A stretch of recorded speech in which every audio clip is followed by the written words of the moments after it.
Viewers and subscribers, you're welcome back again on this platform where you get undiluted truth. And Africans, you need to hear this very truth.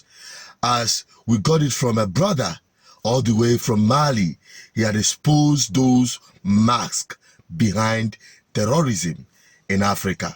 Listen to him. In Mali, we had a long problem of terrorism. Until recently, under the leadership of Colonel Assimi Goïta, we realized that, oh, these terrorists are formed by Emmanuel Macron and her Western allies and SIA. Then we decided to remove their international organizations out of Mali, their embassies out of Mali, their military out of Mali, to break the supply chain of weapons, food, and their other necessary resources to fight us, to destabilize Africa. When we did that, we militarized the army of Mali. We then went to Russia. We came with so many weapons. We went to confront the terrorist, because now we know that the terrorist's mother is no longer in Mali. When we encountered the terrorists there, we taught them a lesson. You know what happened? The United Nations Human Rights Commission raised a red flag with an outcry that we in Mali are abusing human rights. You know the human rights for whom? For their children. Those terrorists that they formed and left there are the people that they're crying of, that we are abusing their human rights. But when they are terrorizing and destabilize Africa every day for the advantage of the West to get cheaper resources and cheaper labor in Africa, they don't complain. They don't say anything. You will not hear.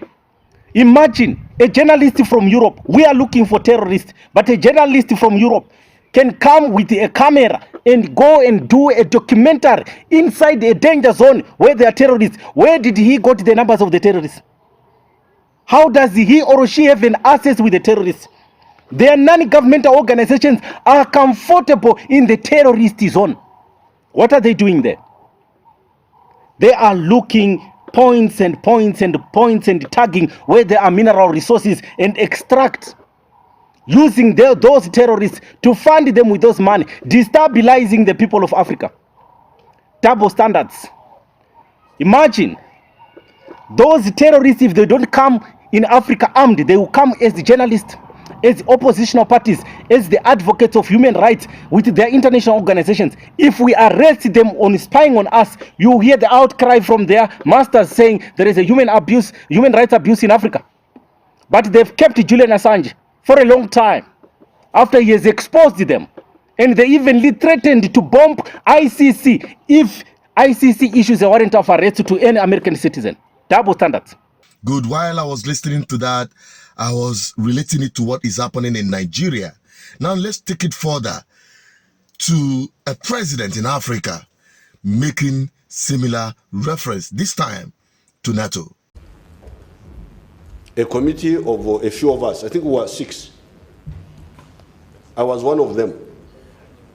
The whole of the African Union gave that committee a mandate to look for a solution for the Libyan problem. Now, on one occasion, I didn't go that time. These excellencies, this one here, Jacob Zuma, and the others, I was not there, but my minister was among them.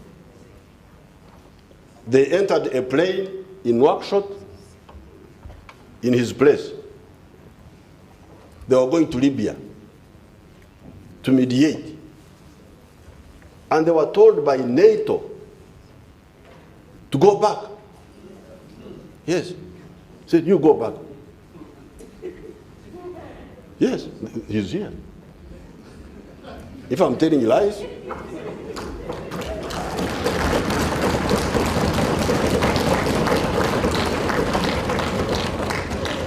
I'm not the one who invited him, you're the one who invited him.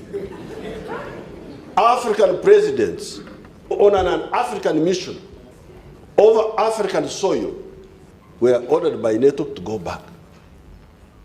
that NATO has not allowed them to land in Libya. Now, we call this in Swahili, dharau,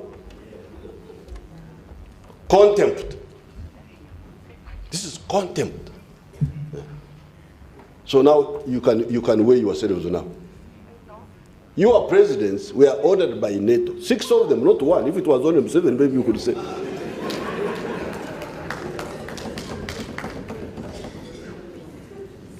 Six excellencies, African excellencies, were ordered, go back.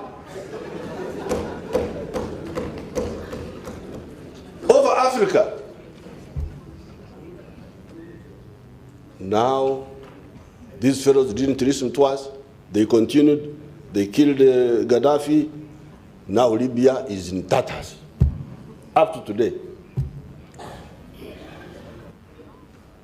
And the problem did not only end in Libya. It went into Mali. It has gone now into Chad. The whole area is in flames. We all know the role France, Germany, US, UK are all playing in NATO.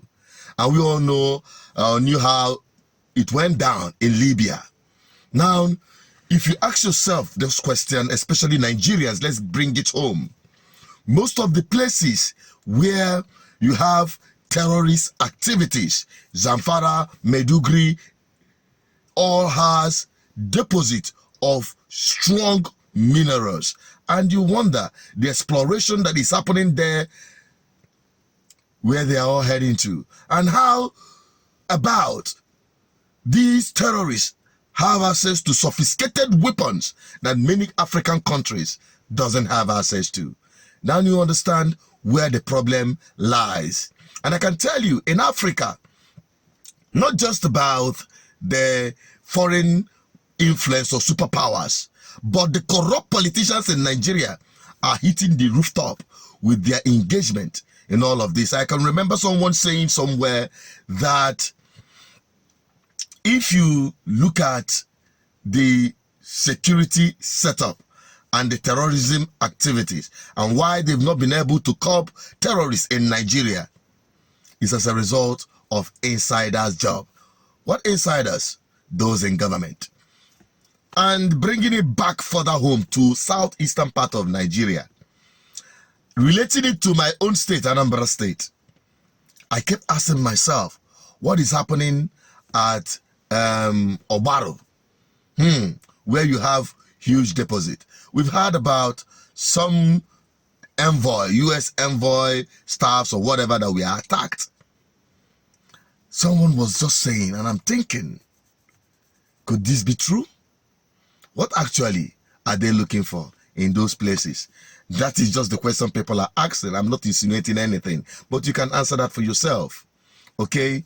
Let me just leave it at that and have your opinion on this. And you can help me extend it to whomever you know from Africa within your contact. Share this video and let Africans stand up and hold their presidents, their governors, and their political leaders accountable for all the atrocities happening in Africa. But because I can tell you, the NATO, the world powers, will not have such powers over Africa if their collaborators are not the very corrupt African leaders. That is all I can say. I'm a Pan-Africanist and an advocate for good governance. Help me share this video. I hope it makes sense to you.